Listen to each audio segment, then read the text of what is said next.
folks. I'd like to sing a song about the American dream. About me. About you. About the way our American hearts beat way down in the bottom of our chests. About that special feeling we get in the cockles of our hearts. Maybe below the cockles. Maybe in the subcockle area. Maybe in the liver. Maybe in the kidneys. Maybe even in the colon. We don't know. I'm just a regular Joe with a regular job. I'm your average white suburbanite slob. I like football and porno and books about war. I got an average house with a nice hardwood floor. My wife and my job, my kids and my car. My feet on my table and a Cuban cigar. But sometimes that just ain't enough to keep a man like me interested. Oh no, no way. No, I've gotta go out and have fun at someone else's expense. Oh yeah, yeah, yeah, yeah, yeah, yeah. I drive really slow in the ultra fast lane while people behind me are going insane. I'm an asshole, yo, yo, yo, yo, yo. I'm an asshole, yo, yo.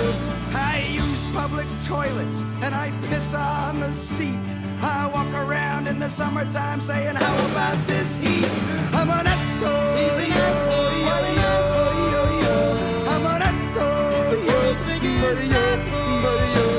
Sometimes I park in handicapped spaces while handicapped people make handicapped faces. I'm an asshole, yo, yo, yo, yo, yo. I'm an asshole, yo, yo, yo. Maybe I shouldn't be singing this song, ranting and raving and carrying on. Maybe they're right when they tell me I'm wrong. I'm an asshole, yo, yo, yo, yo, yo. I'm an asshole.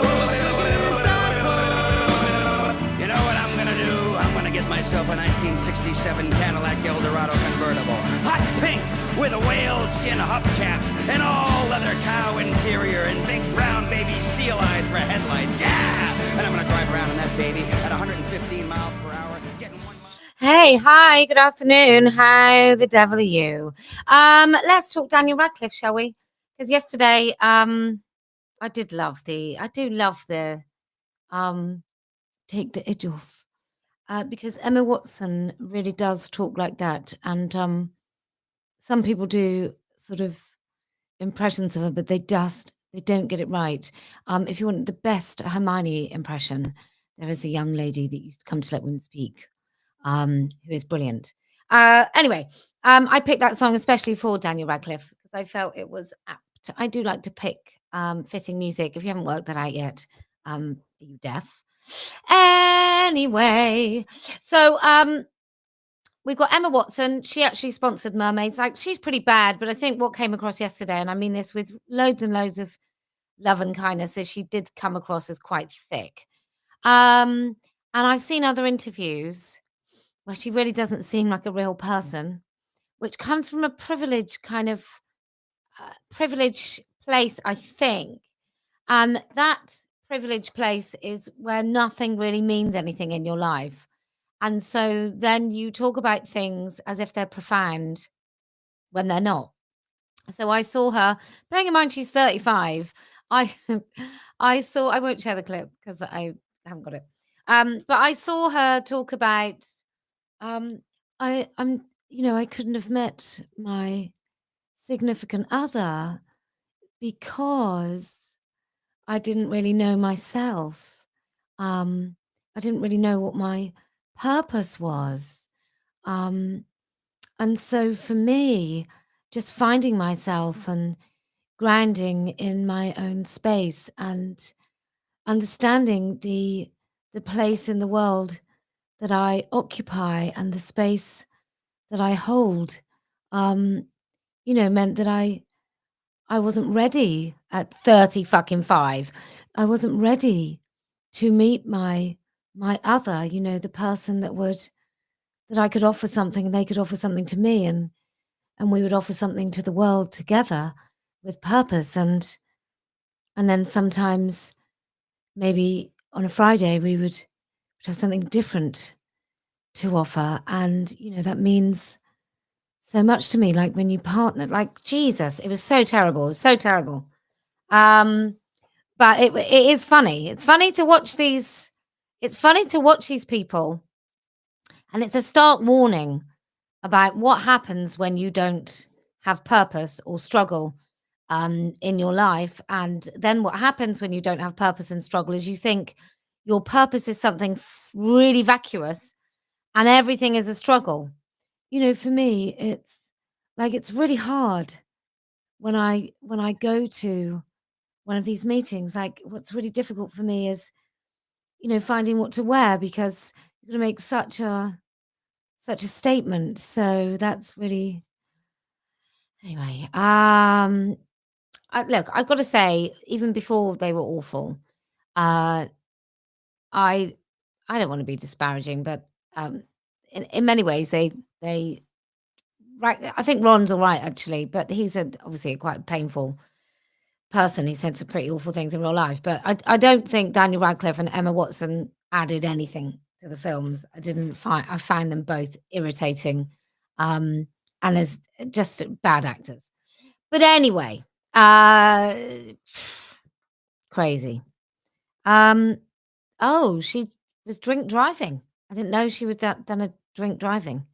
Um, you ready? You ready for a bit of Daniel? So anyway, Emma did the mermaids thing, and she obviously said some stuff about J.K. Rowling, and I did something about Daniel Radcliffe quite some time ago when he did a statement for the Trevor Project. Let's just find that.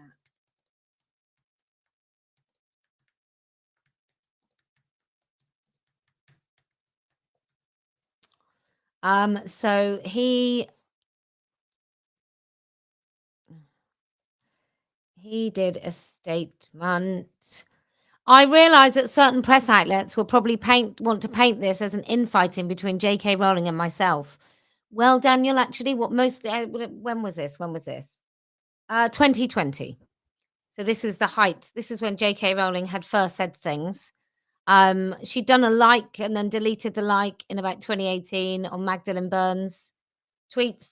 I think she said she had a middle-aged fat finger moment or something. And then she was more courageous a bit later on, when she was fully ready. So, but that's not really what this is about, nor important. Can I just say, I don't think anyone saw it as infighting. This is what people do when they attack people, is they suddenly say, "We're having a..." No, you attacked J.K. Rowling. It's not infighting if you just think it's up to you to come out and say something and use her name, which is what you did. Um, while Joe is unquestionably responsible for the course my life has taken, as someone who's been honored to work with and continues to contribute to the Trevor project for the last decade, I feel compelled to say something at this moment. So then he goes like, trans women are women, and like these bogus things like a trans and non-binary people report people being prejudiced. That can sometimes mean that we don't want a 58-year-old bloke in a women's toilet. And he makes this big statement. And if you want to see my response to that, there is a video. And then what he does is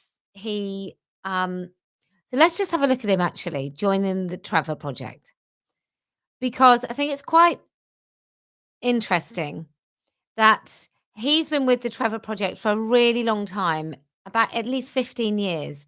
So this is when he was 20 and, naive and stupid. And I've got a little video here of when he was 20 and he first joined the Trevor Project. Efforts among lesbian, gay, bisexual.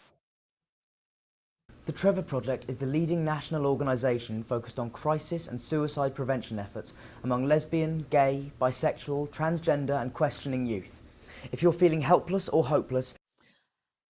Even the fact that they've set up a charity supposedly specifically about suicide when the number, like, it's terrible. It's always going to be terrible. But specifically to focus on that for a niche number of children, I find that suspicious and odd. But anyway. There's always a safe place to turn. Call the Trevor helpline at 8664-U-TREVOR. It's free and confidential, and you can talk to someone 24 hours a day. Or visit the website at thetrevorproject.org. Be proud of who you are.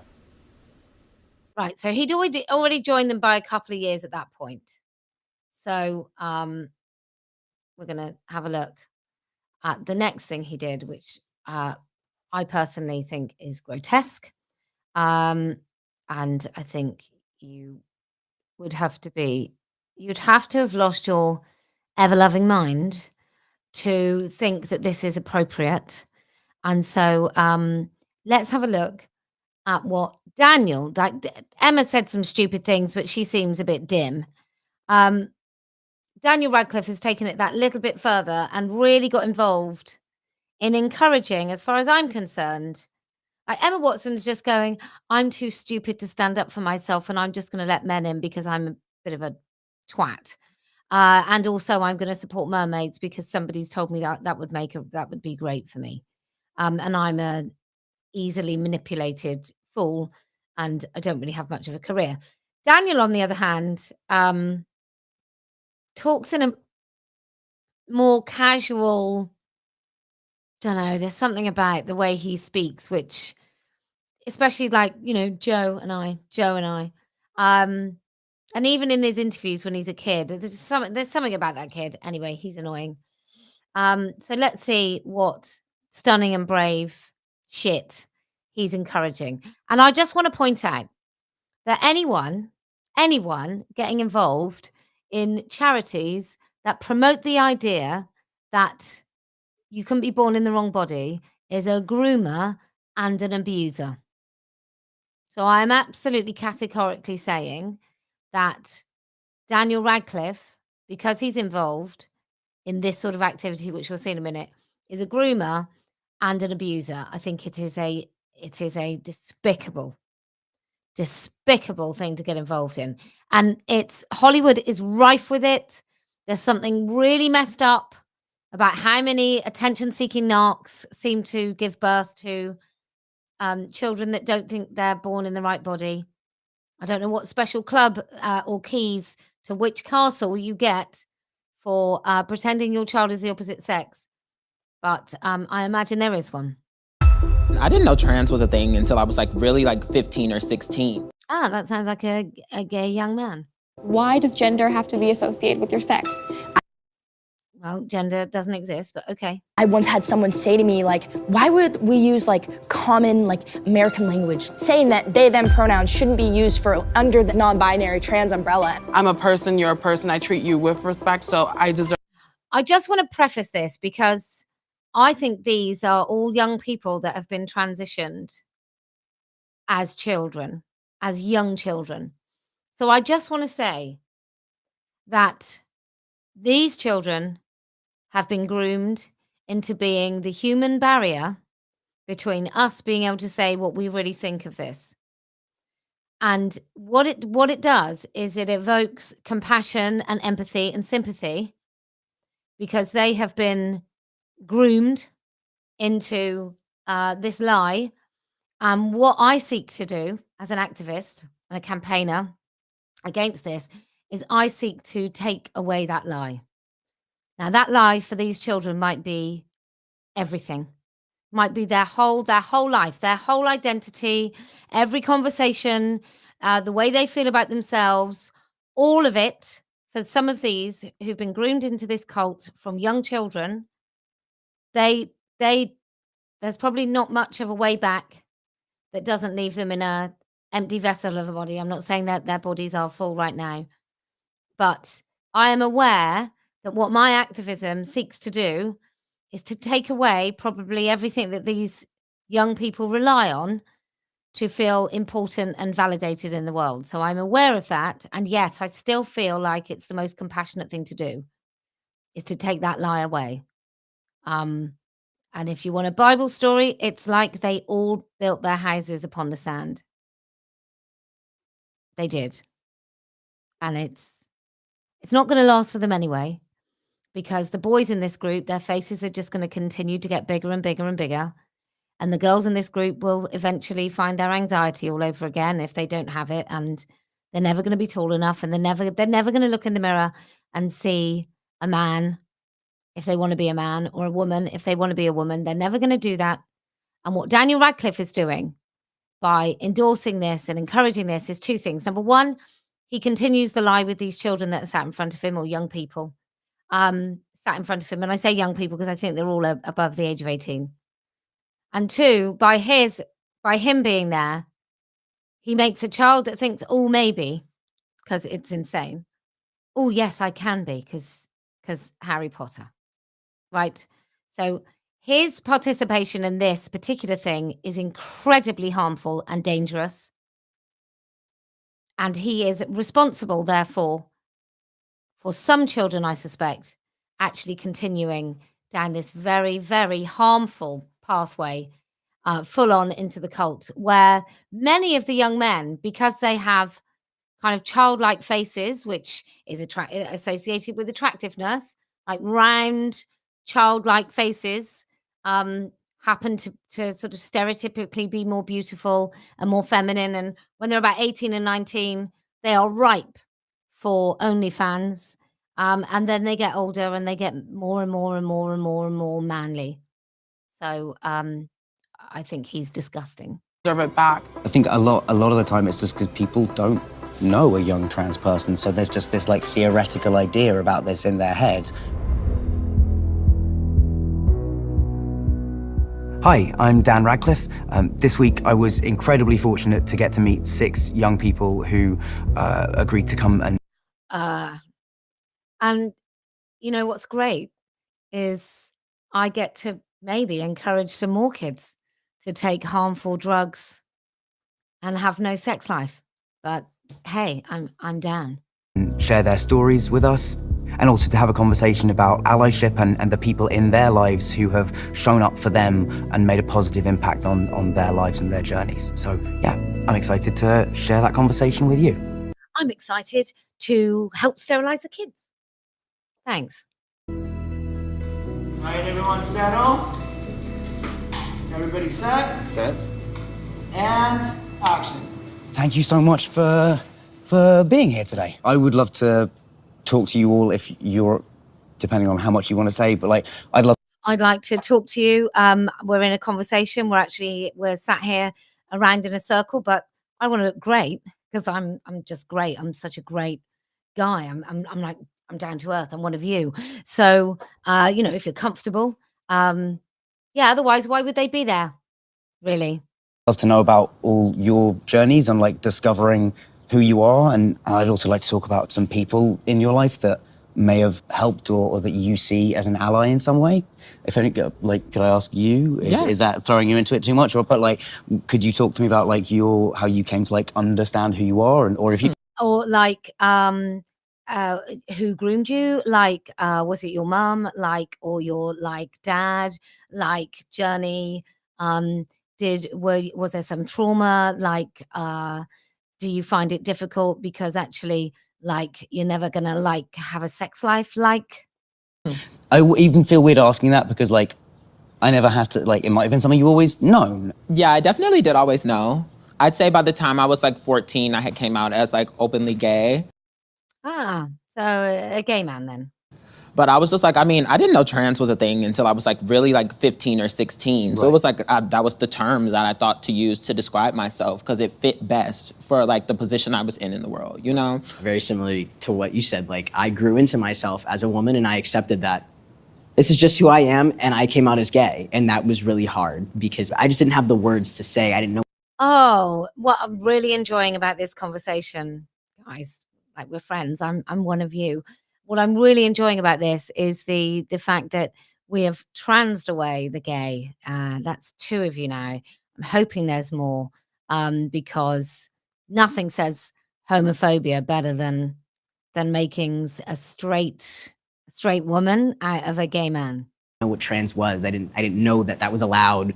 Yeah, and this is the thing, it's like both with language and with like representation in the media, then people like us, we don't see ourselves described in the media. And Oh, this person's a he, she, they. Wow. Jesus Christ. that means we think that we shouldn't exist or we don't have the language to understand how we exist. And it's really harmful because we're just continuing.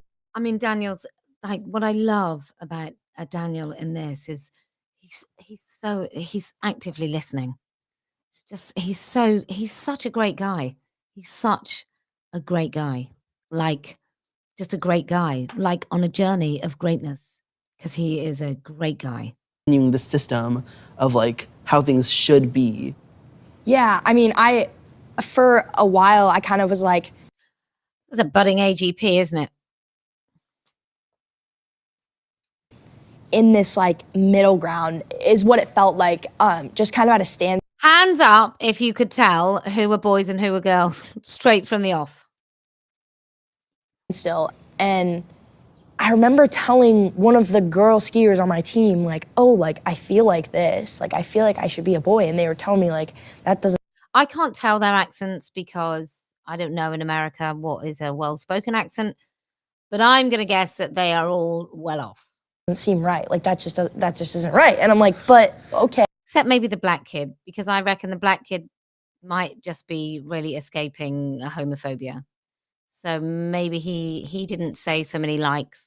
I'm just going to guess that like is associated with posher kids, richer kids. And I kind of went with that because that just wasn't something at the time like my parents taught me, or like that I had access to learning. And I think that's something so valuable, especially for trans kids now, that there's more people that they can go to, or like there's more trans youth around for them to kind of relate to and go to. Like they're not, necessarily as alone as I think it would have been like when I was in elementary school, or when we were all in elementary school. In elementary school, what being a Well, For me, I have finally like tapped into this part of my mind when it was like, I'm wrong. He says like as well. I missed that. you always knew you were a girl and you've tried so hard to be. He looks about 6'5". Not gonna lie. He's a giant. This feminine being you know you are, was still identifying as something that you aren't. And the moment that I like came to that realization, I was like, I can't do this anymore. And a week later, I started hormones. And that was 3 years ago. Should we just get that again? I want to watch Daniel Radcliffe's face. 3 weeks later, I was on hormones. You always knew you were a girl and you've tried so hard to be this feminine being you know you are, was still identifying as something that you aren't. And the moment that I like came to that realization, I was like, I can't do this anymore. And a week later, I started hormones. So a young man struggling with being gay suddenly realizes that there's an option that, after all, I'm something else. And within 3 weeks, he's on hormones. And wow, Daniel Radcliffe, though, great guy. Just such a great guy. Look at that, listening. He's turned. What a great guy. And that was 3 years ago. Now I'm here. Wow. 3 weeks. Fuck me. Wow. 3 weeks. Wow, you're so brave. What a great journey. Fantastic. That's amazing.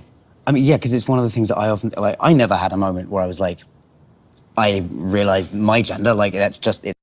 I never had a moment where I realized I was a wanker. Like, I'd still not had that moment where I realized I was a full-on asshole. It's just a thing that it like pre-exists memory. And then I guess like a lot of the time it is having the language to even like self-conceptualize what. Ugh. Like self-conceptualize. And I didn't even have that. I mean, obviously it doesn't exist, but I didn't even have that where you self-conceptualize. I mean, it's like, wow. There wasn't even a moment that I thought, am I a wanker? Crazy. What that means is like incredibly important. It's also about unlearning. Like, we are put into spaces where we're taught things and like, this is what it is. There is no way around it. There is no in-betweens. There is. What do you mean, like having a penis? Yeah, you'd be right. There is no way around it. Or having a gaping hole that never heals, that kind of can rot. You can have necrosis inside. So no, there is no way around your maleness. It's not. Very, very sad what's going to happen to you later in your life. It's very sad. But it is coming. It's nothing other than what we have told you is reality. Live by it or fail, you know? And like, once you go through that process of unlearning, you start to tap into so many different things, not even just about your gender, about like the type of style you like or the food that you like to eat or like the way you like. Yeah, totally. If you wear a skirt, much more likely to like sugar snap peas. Much more. Like to wear your makeup, any little thing, but it's all about unlearning the things that have been put in front of you. Can you imagine, right, my generation, 18, what did we do? Got pissed, went to university or doing our A-levels, or some of my friends worked, got apprenticeships or whatever. Can you actually imagine sitting down, this self-absorbed, about how you feel about yourself? To tell you who you are. I mean, I learned from, you know, out of the cradle that I am, you know, that I was a boy. I should like blue. I should like sports. Just watch his spineless little face. I should be manly. I should like superheroes, yeah? And I never associated myself with those things. So I didn't associate myself with those things. So my mom and dad, what they did is they ruined my body and they fucked with my head. And we are told that we're not old enough to know this yet. Like, I mean, I'm only 11 years old. How do I know I'm a girl? And I need more time to think about this. But there are also people who do have like a slightly condescending but well-meaning. What? Is that person 11? That boy? Attitude of like, well, people are young and like, how do we, you know, that is a huge decision. I'd love to hear from all of you about like why we can trust kids to like tell us who they are. Fucking hell, Daniel. Well, I just feel like, well, me and you kind of share like a similar story. I transitioned like super young. I came out to my mom and, well, not telling her I was trans, but told her that I was a girl at the age of 6. It's been like years. Like what I've lived female more than I've ever lived male. So like, I just feel like it's just living proof that I obviously knew who I was, just like everyone else does. I don't understand why I can't just decide that I'm a girl. You're a child. And you're not a girl. That's why nobody can decide that they're one sex or another. This is the fancy being involved and sat in this conversation. It's a big decision to decide I'm a girl. It's a big decision to decide I'm a boy. Right. It's the same thing. There's no age. You don't have to be 18 to decide that, oh, I am who I am. I think we don't give children enough credit for coming into this world and having a sense of purity and understanding for themselves. Like, yeah, because they're children. They are children. Right, these are groomed kids. I've got to stop being mean. But it's very frightening that this is where they are. And then you've got a fucking adult in the middle of it, as 34, maybe he is here, nodding along as if what they're saying isn't scary as hell. I definitely had that at a very young age, and I tried to express that a lot, but I grew up in... I sort of told my mom, like, I would like to stay up until 3 o'clock, and I told my mom I didn't want to go to school, and she was like, hey, you know yourself. Do what you like. Like a very stereotypically Christian family. Okay. So... being gay must have been easy then. Like, me telling my mom any type of me being different was like, oh my God, like literally she called my grandma and they prayed over me. I was like 7.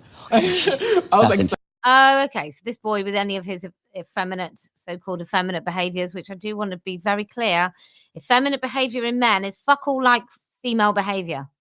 Nothing. It's very big. It's very big behavior. 7, and like at that very moment, like it was very like fearful, like fear striking, but like at the same time, if we're going to be able to like have relationships and be authentic with each other, this is something that I need you all to get, you know? Yeah, but I would love to hear from you also about just like as I said, like, I always knew I was a boy because it was just a thing that I grew up knowing. Yeah. Yeah. Yeah, because you had a penis, Daniel. I'm assuming you've still got one. Maybe just not balls. Yeah, Samir, can I talk to you about your Yeah. journey and how you started? When I was a kid, I was very, very feminine. Since I was like little, I was obsessed with like princesses. I dressed up as Cinderella for Halloween when I was like 3, with like glass slippers and clip-on earrings and a dress and everything. Like actual glass slipper? No, Plastic well glass. done. Well, you know, good, full look. Yeah, and I actually went back and asked my parents about this because I was kind of confused what changed. And my mom said that her dad came to visit from Pakistan, and he told her, you know, why are you letting your kid, you know, play with dolls and dress up this way? He's gonna turn gay. And there was that stereotype at the time, and potentially still is, of like, you know, if mothers like coddle their... Bit of trauma there. Nice, isn't it? Well, you know, Daniel is he's such a nice guy. He's such a nice, great guy. He's a great guy. I'm sure he's going to say something really meaningful and profound. Their child too much, they will turn out gay. And so that kind of made her want to toughen me up. I also kind of, as I went into elementary school, started getting bullied a lot for being feminine by my peers. And I just basically got the message from my peers, from society, from my family, that I shouldn't be who I was and the things that I liked and the things I enjoyed. So instead, I've decided that I wasn't. I'm not who I was. And really, inside, I'm something else. Were things that I should have to hide or pretend not to like. And I should kind of like put... I wonder if this is to do with resilience. And I think, actually, I'm going to answer that question. The resilience to, if you think about gay rights of old, the resilience somebody would have had to come out, to actually be different and then come out and live a lesbian life, a life as a happy lesbian or gay man. Like, that's some resilience, right? Because you know that you're going to go against it, like random strangers are going to not like you for it. So that resilience is lacking in these kids, because what they've decided to do is, rather than have the courage to be gay, they've chosen to do something which gives them a little bit of a shield, which you can't blame them, really. You can't, because that is what children without resilience will do. They'll do the path of least resistance. They're not going to sort of stand up. They stand up on a platform of untouchable. They stand up in a place where they're untouchable, as opposed to, like, in this narrative, Daniel Radcliffe, I'm sure, will say that they're very brave the whole time. You're so brave, living your life. I think he's called people who transition heroes for doing that. And actually, I think it is the most cowardly thing you can do. It's the most cowardly, because you give yourself a shield where people aren't allowed to criticize you if you say you're trans as opposed to gay. And so I think it's a distinct lack of courage and resilience that leads many of these children into this place. Because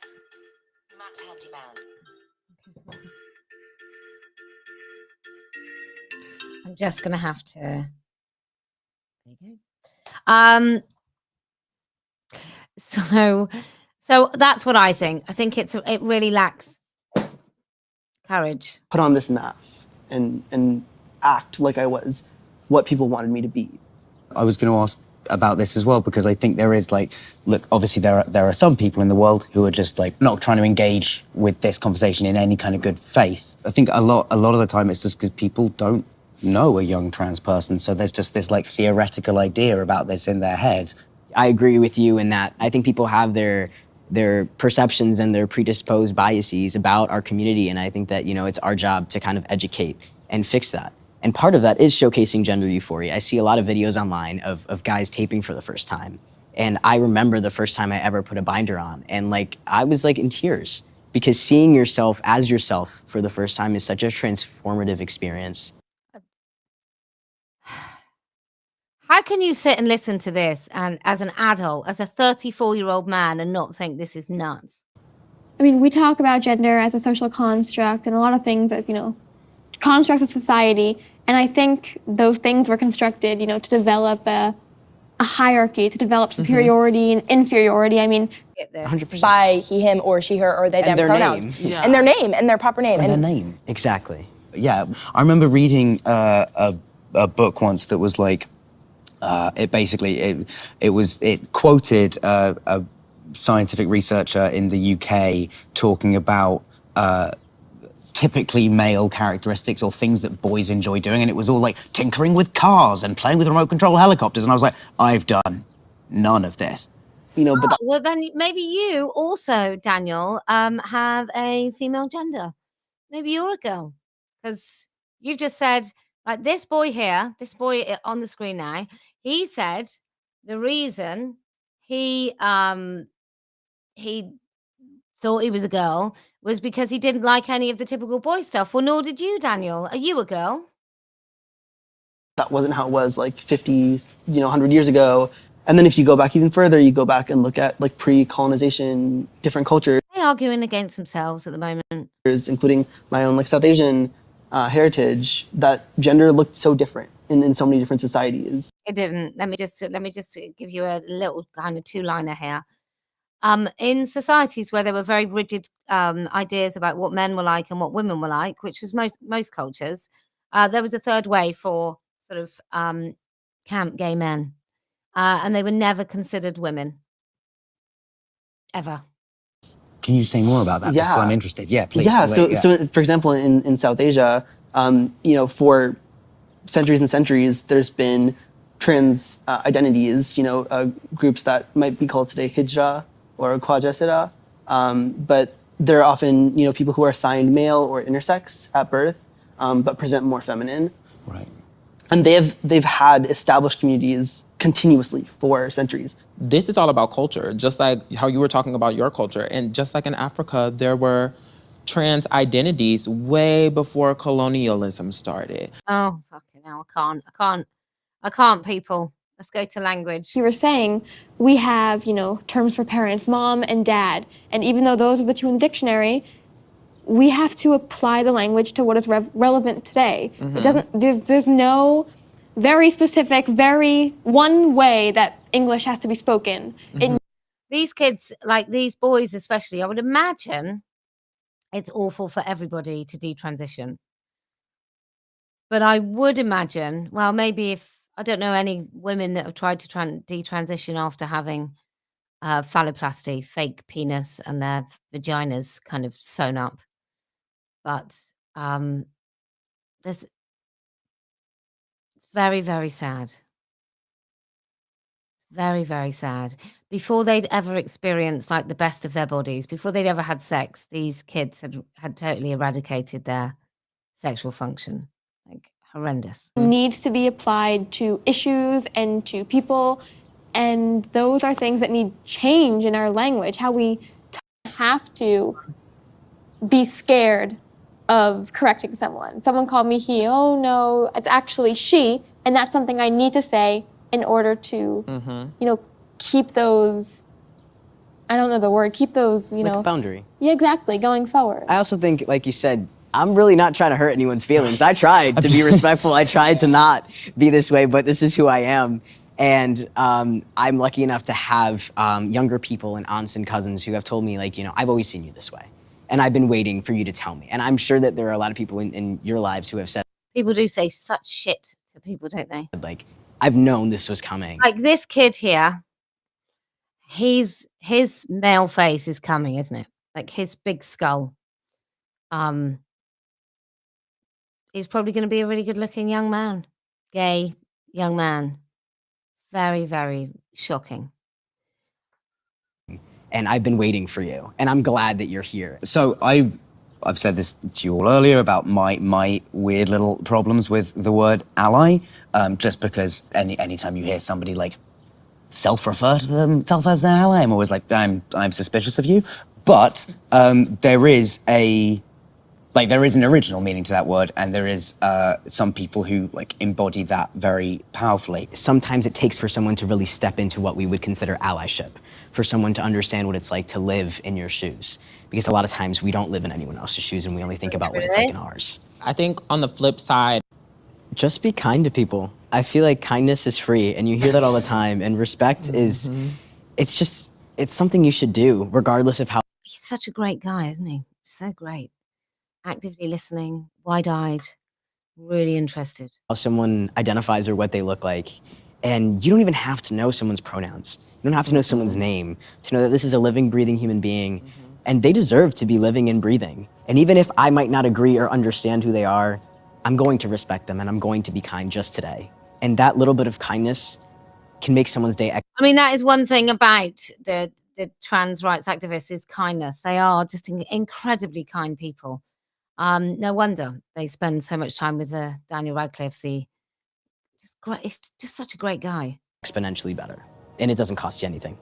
I think to me, like doing that unlearning work that like we talked a little bit about, I think like so much of this hinges on what people's like prior beliefs or understandings of the world are. And even if you may think you don't know someone who's queer trans or you really don't, like at some point you will. I want to add a point to all of this of like, we as individuals in this world should not be deemed as fearless for being ourselves. As flattering as it is, I am not brave because I just decided to be who I was. And I hope that we live in a world, you know, if I have kids, the next generation where You won't. You shouldn't, actually. Not even you won't. You shouldn't have children. That would be really unfair and abusive. you don't have to be that way. Yeah. And where you can just say like, hey, this is who I am, and you don't have to agree with it, and that's okay, but I'm gonna exist and we can coexist and be okay. And I don't have to be scared to leave my house dressed like this or to go on a Nobody, I mean, this young woman is ridiculous. Nobody's scared. Nobody's afraid of you, love. You're about 2'5". train dressed like this and think that someone might want to hurt me because of who I am. Nobody cares about hurting you either. They probably just find you annoying. Because it shouldn't matter. Exactly. I would say like just a world where we don't even have to have like we kind of touched on it a little bit, like we don't even have to come together and have these conversations where it's just normal. It's like, you know, like there's no difference there. It's just all the same thing. Yeah. And like, Yeah. Wow. I'm a great guy. Yeah. and that's why I like conversations like these that we have. Like, I just kind of sit back and then like just happy because it's like we're a part of that change. Like in a year. You are definitely part of something, and you have no idea what that something is. But there's some very happy AGPs about you kids sitting in a room with Daniel Radcliffe. Year or two from now, no one's gonna care about who's trans and who's gay, and like no one's gonna care. We're just gonna be living our lives and happy and like just free. But I hope so. I do think it will. Yeah, I hope so. well, I mean, it will. Maybe not 2 years. No, but- maybe 2 years. Yeah. 2 years is quick. Oh, you look much more male. But we're getting there. This has been genuinely like so fascinating and Because I'm a great guy. lovely. To us, I'm just in a t-shirt and I'm just such a great guy. You're an amazing group to have listened to about this. So really, like, thank you very much for like coming and spending time and you know and just talking about it more than you ever would in your normal life. Yeah, it's been a real pleasure. So thank you. Thank you. Thank you. Thank you for listening. You're just like amazingly thoughtful people. I think you should just say. It's like I'm with my people. Yeah. Literally. People who are like me. Like you're all so young, and I know I'm the oldest here, and I don't want to sound patronizing, or I feel like the meme of Steve Buscemi being like, "Hello, fellow kids." So, that's why he's worse. I do think he's worse. He's worse because Emma Watson is kind of irrelevant, whereas he's still kind of got a career. I mean, not that I would have watched him in anything, but yeah, makes me. Tess of the Turverfield says makes me think of Davina's interview with the TERF. 100%. It's just very weird, isn't it? It's very weird. So, you know, look. Just such a great guy. Yeah. Anyway, Daniel. Oh, Daniel. It's just so mad, isn't it? He's even got kids, I think. But I do believe that he got involved in the Trevor Project really young, and I think in one of the first videos that I've seen, he's with a great big massive troon. So, you know, I guess in many ways he's probably been groomed. They've all been groomed. It's a big grooming ritual. There's something going on in Hollywood. So many children of these people are supposedly not what they seem. Maybe we'll have a look at that tomorrow. If you find a nice little video that I can react to, do send it along, because I do find them the most fun. And if you do that, I promise we will win. If you can keep speaking the truth, can come to all these events at the bottom of the screen, then I promise we will win. Oh, quick announcement. I'm going to go up to Newcastle. We might do let women speak outside, or come and get on camera outside the Darlington Nurses Tribunal. So if you want to join me for that, it's about the 22nd of October in Newcastle. I'll be there. Okay. If you do that, I promise we will win. And do you know why else we're going to win? Well, because I never lose.